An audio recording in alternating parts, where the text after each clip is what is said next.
तो hey guys, Bhojpuri के power star Pawan Singh, आपको तो पता ही होगा कि पिछले दिनों जब से वो बॉलीवुड में गाना गा रहे हैं, शायद ही कोई ऐसा भोजपुरी सॉन्ग हो जिसमें बॉलीवुड के सिंगर एक्टर है किसी को भी ना ले। जी हाँ गाइज, इस बात को तो आपको मानना ही पड़ेगा कि जब से पवन सिंह बॉलीवुड सॉन्ग गाना चालू किए हैं तब से कोई भी सॉन्ग उनका Bollywood without Bollywood singer actor का नहीं हो रहा है।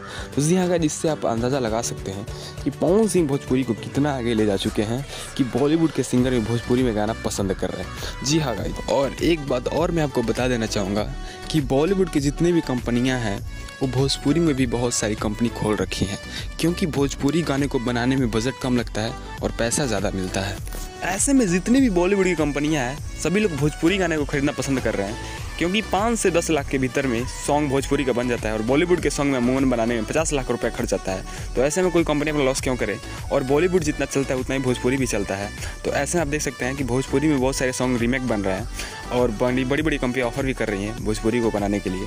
तो ऐसे में भोजपुरी में पवन सिंह करने जा रहे हैं 3 ऐसे हिट सिंगर के साथ, एक ही से करेंगे लेकिन 3 नाम दिया गया है।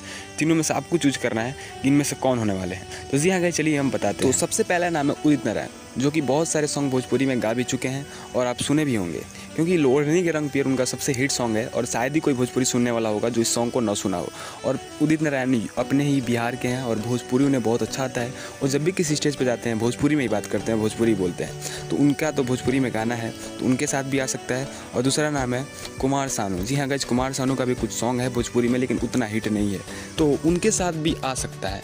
और तीसरा जो नाम है उनके साथ तो आपको ओबियसली हो सकता है कि आपको उन्हीं के साथ पता चले कि उन्हीं के साथ आने वाला है। तीसरा नाम है सोनू निगम, जो कि रिसेंटली में 6 सॉन्ग किए हैं। तो बहुत सारे लोगों को ये डाउट है कि सोनू निगम 1 सॉन्ग क्यों किए होंगे। हो सकता है पवन सिंह के साथ 2-3 सॉन्ग किए होंगे, कुछ पारिवारिक सॉन्ग भी हो और कुछ ऐसा भी लोकगीत भी हो।